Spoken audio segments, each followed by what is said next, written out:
Hello, I'm Paul from Beginner Guitar Academy, and today we're going to be discussing how to improve your up strums and to stop missing strings. So firstly, we're going to take our strumming arm and we're going to break it into three parts. So the elbow, the wrist and the fingers. So start off with the elbow. We want the elbow position on top of the guitar. Its job is to hold the guitar close to our body and also to pivot. So we can then move down and up. So that's where most of the movement is going to come from the elbow. Next up is the wrist.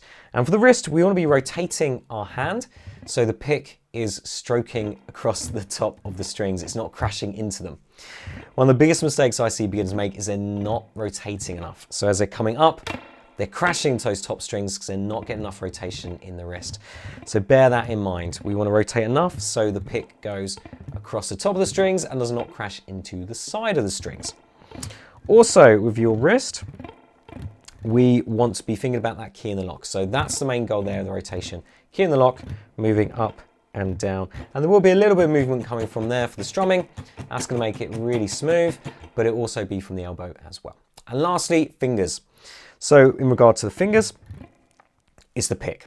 So we want to have a very light pick. So somewhere around 0.40 to 0.60 is a very nice thin pick. The thinner the pick, the more forgiving it's going to be when it moves across the strings. The thicker it is, the more resistance it's going to have. So you'll end up crashing into the strings and it's going to be harder to go through them.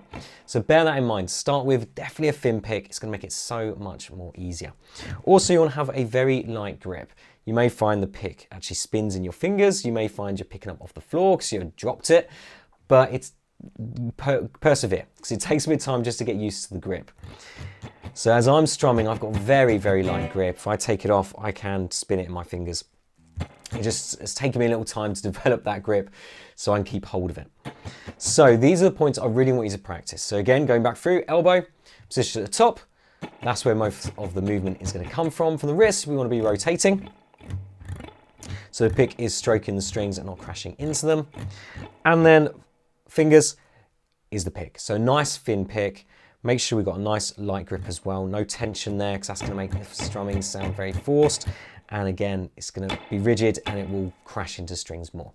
So there's a few tips to take away. Have a little play with some of them. And I hope that makes your strumming sound better. And I'll see you in the next video.